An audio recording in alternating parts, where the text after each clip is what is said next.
1. You will hear part of a lecture about studying history. First, you have some time to look at questions 1 to 3.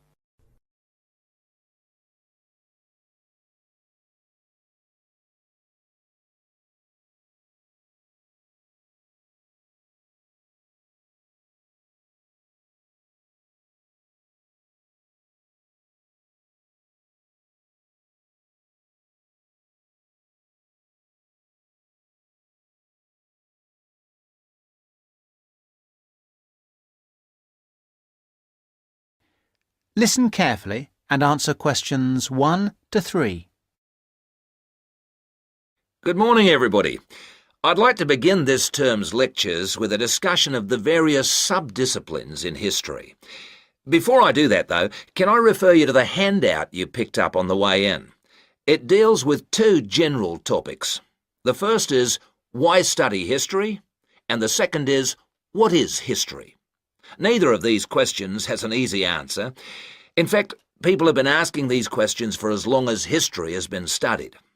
However, as you are mostly new students to this subject, and we have some students of economics with us also, I feel you should have some background to these basic questions. Anyway, it's all in the handout.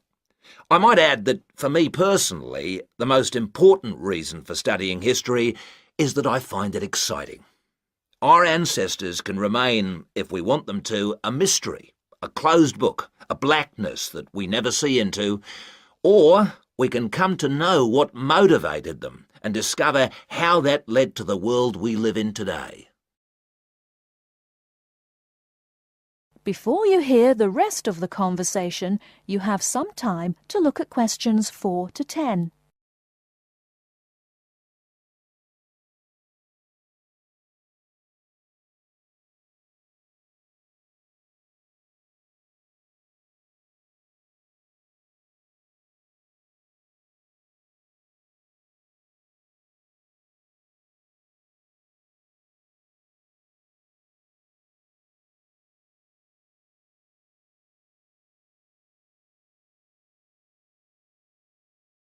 Now listen and answer questions 4 to 10.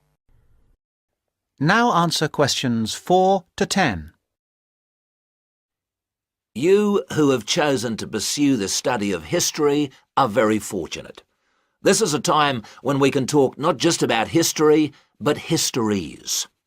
Traditionally, history was seen as one subject, and the subject matter was clear. It was about kings and queens and wars. Additionally, it was about states and empires, or groups of states. This is what we now call political history. The subtopics were the parts of the world, for example, the history of China or of France. History has moved on somewhat, and we can learn a lot about current views of history by looking at the proposed lecture topics in our leading universities. In fact, you'll see that even the simplest definition of history, that it is about what happened in the past, is up for grabs. Some of the more, how shall I put it, progressive areas of study are as much about what should happen in the future. One example of this is the field of postmodern history. Likewise, feminist history looks at the past to make sure the future will be different, and it uses the past to assist in its efforts to make the future as it wants it to be. Somewhere in the middle of these two extremes lie a range of areas of study which have developed over the modern period, replacing the traditional idea of political history. These are by now mostly well established. You can study social history or economic history. Social history asks about the ordinary people and their lives, not just their daily lives, but their contribution to changes in our society. Ordinary people have desires and wishes which they try to put into effect, and this has a massive effect on social development which was not fully understood in the traditional study of history. By the way, one area of traditional history which I forgot to mention, but which has had a resurgence of interest in recent years, is the area of military history. This was, of course, of great practical use in more violent times, and unfortunately has become of increasing use and interest, academically and practically, in our own times. By the way, there is a new series of lectures on military history in our department, as if to demonstrate the truth of what I've just said. Ethnic and multicultural history are further examples of kinds of history which, like social history, differ from the traditional forms. Ethnic history is a modern concern which concentrates on the value systems and beliefs of a people, usually a minority people, which were ignored in the rapid forward march of the rich and powerful nations and states. How various ethnic groups live together and how their traditions change and develop is the subject of its contemporary cousin, multicultural history. In sum, as I said, you are fortunate to have such a wide choice of things to study in the fields of history. Choose wisely. And finally, it only remains for me to wish you good luck in your studies. That is the end of part 1. You now have half a minute to check your answers.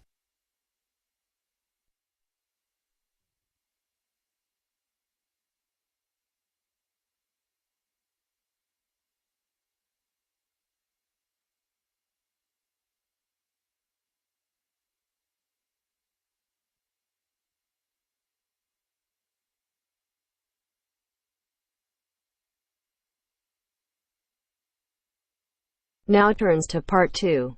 Part 2. You will hear a podcast on Canberra's theme park. Now you have some time to look at questions 11 to 16.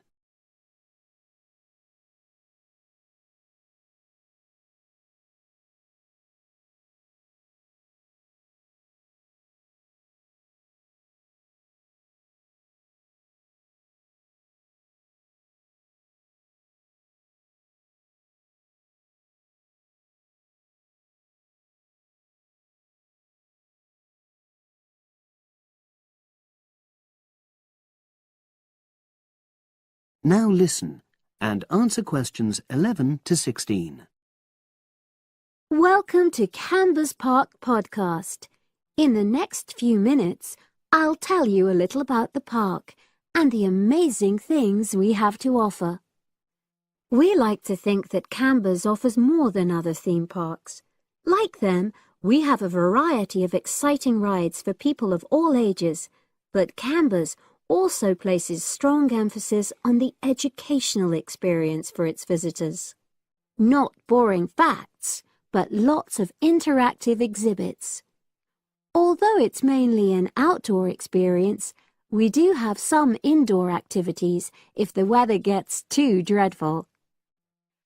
The park's got a lovely, well-established feel, set in 80 acres of beautiful countryside, about 3 miles south of the tourist resort of Dulchester. The park was set up in 1997 by the Canberra family, but then taken over by new owners in 2004, who have maintained the original vision of the Canberras. It has lots of old trees, hundreds of flower beds, and a gorgeous lake. Canberra's has over 45 different rides, exhibits, and arcades. All but one of these is free once you've paid your entrance fee. We charge a small fee for our newest ride to reduce the length of the queues. You don't pay anything for parking. A family ticket for a family of 4 works out at about £8 per person, which is amazing value. Full details of current prices are shown on our website, along with full details of rides, etc., and directions for getting to us. We also have a number of special offers. For example, if you live locally, why not join our Adventurers Club, which entitles you to 50% off ticket prices all year round, and a special lane for all rides and exhibits, which means you don't have to wait to get into any part of the park. See the Offers tab on the website. We've recently added a number of new exhibits to the park, and we're particularly proud of our Future Farm Zone, which houses over 20 different species of animals, from chipmunks to dairy cows. The emphasis is on getting near to the animals. All of them can be petted, and you can buy food for feeding the animals. Many of our younger visitors say that this is the high point of their visit. And speaking of food, don't let the animals have all the fun. We have a total of 7 different catering outlets on the site. We're open 10 to 5:30 all year round, and cold drinks and snacks can be bought at any time during opening hours. And hot food is available most of the day in the Hungry Horse Cafe from 11 until 5, just half an hour before closing time. Now you have some time to look at questions 17 to 20.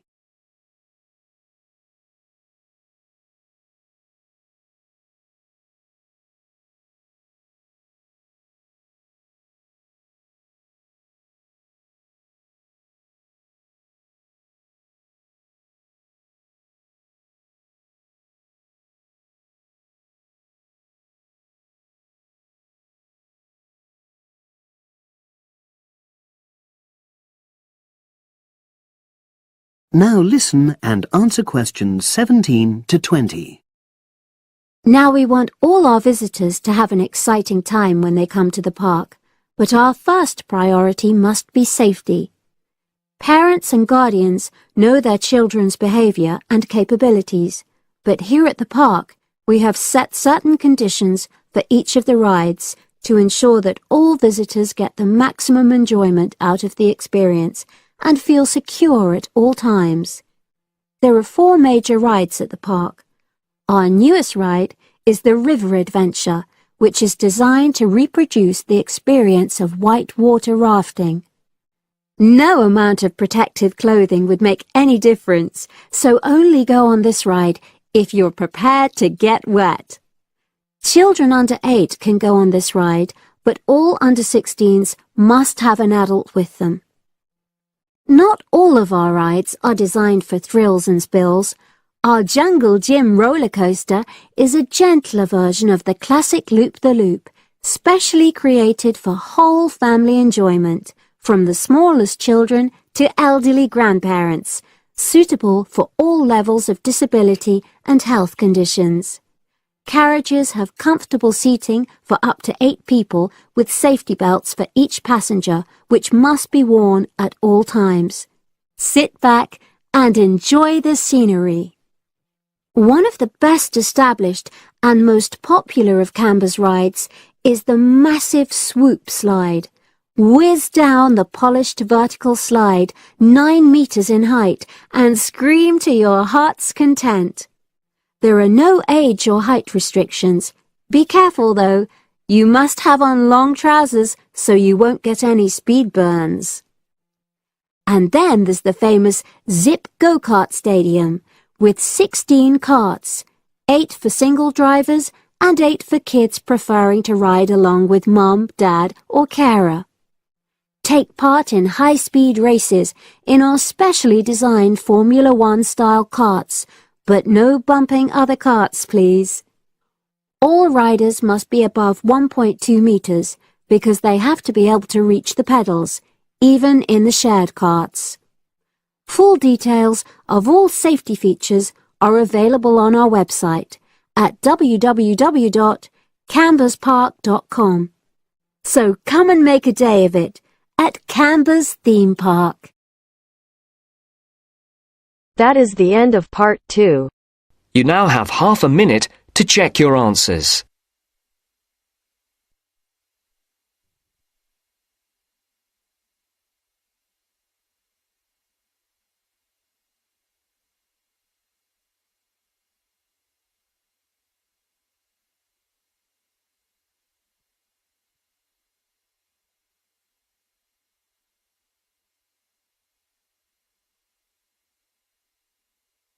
Now turns to part 3.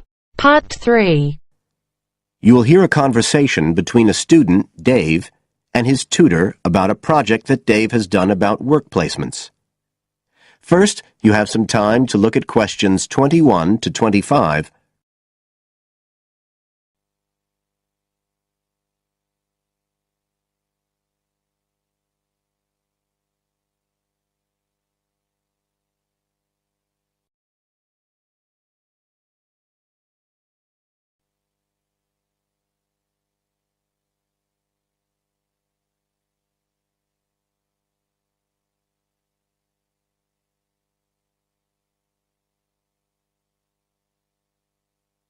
Now listen carefully and answer questions 21 to 25. Good afternoon, Dave. Come on in and take a seat. Hi, Dr. Green. Thanks. Oh, hang on a minute. I'll just find the first draft of your project paper, and we can have a look at it together. Now, yours is the one on work placement, isn't it? Yeah, that's right. So what made you choose that for your project? Well, I suppose it was because sending students off to various companies for work experience seems to be such a typical part of educational courses these days. I mean, even school kids get to do it. But I felt everyone just kind of assumes it's a good thing. And I guess I wanted to find out if that's the case. But you don't look at schools or colleges, right? You've stuck to university placement schemes. Yeah, well, I quickly found that I had to limit my research. Otherwise, the area was just too big. Do you think that was okay? I think it's very sensible, especially as the objectives might be very different. So how many schemes did you look at? Well, I sent out about 150 questionnaires altogether. 50 of each to university authorities, students and companies. And I got responses from 15 educational institutions and 30 students in 11 individual companies. Great. That sounds like a good sample. And who did you send your company questionnaires to? Well, the idea was to have them done by the students' line managers. But sometimes they were filled in by the human resources manager or even the owner of the company. Right. I didn't find a full list anywhere, so I think it's very important to provide that, really. You can put it as an appendix at the back. Right. I've got a record of all the respondents, so that'll be easy. I hope other things were okay. I mean, I've already put such a lot of work into this project, identifying the companies and so on. Oh, I can tell. I think you've done a good job overall. You now have some time to look at questions 26 to 30.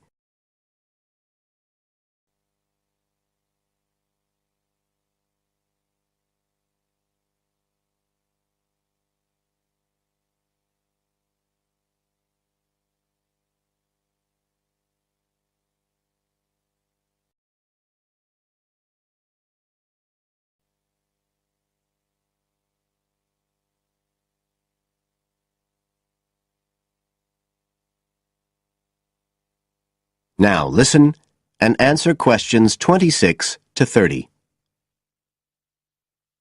I thought your questionnaires were excellent, and you'd obviously done lots of background reading. But there were a few problems with the introduction. First of all, I think you need to make some slight changes to the organisation of your information there. At present, it's a bit confused. OK. What did you have in mind? Well, you write quite a bit about work placement in general, but you never explain what you mean by the term. So you think I should give a definition? Exactly.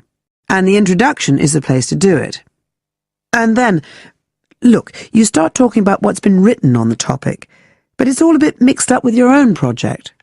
So do you think it would be better to have two sections there, like a survey of the literature as the introduction, and then a separate section on the aims of my research? I do. You can include your methods for collecting data in the second section too. It would be much clearer for your reader. Establish the background first, then how your work relates to it. It would flow quite nicely then. Yes, I see what you mean. Anyway, moving on. I like the way you've grouped your findings into 3 main topic areas. Well, it became very obvious from the questionnaires that the preparation stage was really important for the whole scheme to work. So I had to look at that first. And I found a huge variation between the different institutions, as you saw. I was wondering if you could give a summary at the end of this stage of what you consider to be the best practice you found. I think that would be very helpful. Right, I'll just make a note of that. What did you think of my second set of findings on key skills development? For me, this is the core of my whole project, really. And you've handled it very well. I wouldn't want you to make any changes. You've already got a nice final focus on good practice there. Thanks. Right. Now, I think the last part, which deals with the reasons why students don't learn... What, the constraints on learning chapter? Yes, that's the one. I think you need to refer to the evidence from your research a bit more closely here. You know, maybe you could illustrate it with quotations from the questionnaires, or even use any extracts from a student diary if you can, and refer back to what you've written about good practice. That is the end of part 3. You now have half a minute to check your answers.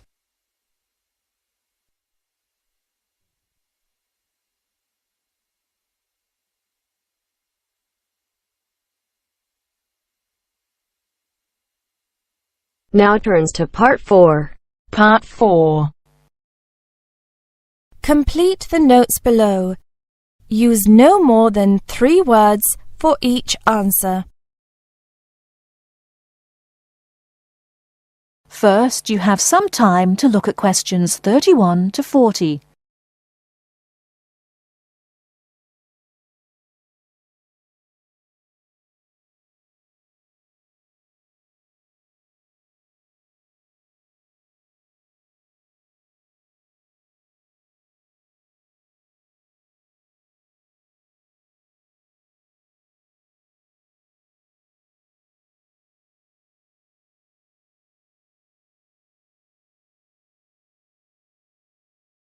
Now, listen carefully and answer questions 31 to 40. Good afternoon. I'm glad you all found your way here. Now I'd like Dr. Wallace to introduce us to the Arboretum. Good afternoon. Although at first glance the Arboretum may look like a park, it is a research and teaching facility that also provides a place for people to develop a positive relationship with nature. When then University of Wisconsin-Madison purchased the land, mostly during the 1930s, much of it bore little resemblance to its pre-settlement state. Instead, it had been turned into cultivated fields and pastures that had fallen into disuse. The university's Arboretum committee decided, early on, to try to bring back the plants and animals that had lived on the land before its development. Though they may not have anticipated it at the time, the committee's foresight resulted in the Arboretum's ongoing status as a pioneer in the restoration and management of ecological communities.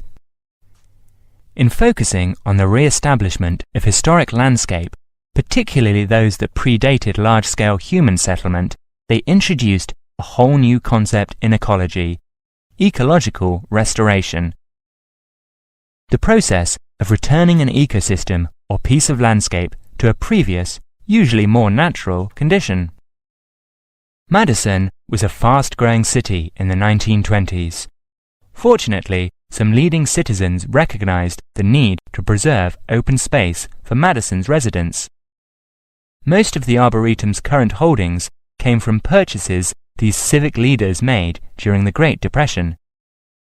In addition to inexpensive land, the Depression brought a ready supply of hands to work it. Between 1935 and 1941, crews from the Civilian Conservation Corps were stationed at the Arboretum and provided most of the labor needed to begin establishing ecological communities within the Arboretum. Efforts to restore or create historic ecological communities have continued over the years, with the result that the Arboretum's collection of restored ecosystems is not only the oldest, but also the most extensive such collection. In addition to these native plant and animal communities, the Arboretum, like most arboreta, has traditional collections of labelled plants arranged in garden-like displays. These horticultural collections, featuring trees and shrubs of the world, are the state's largest woody plant collections. That is the end of part 4. You now have half a minute to check your answers.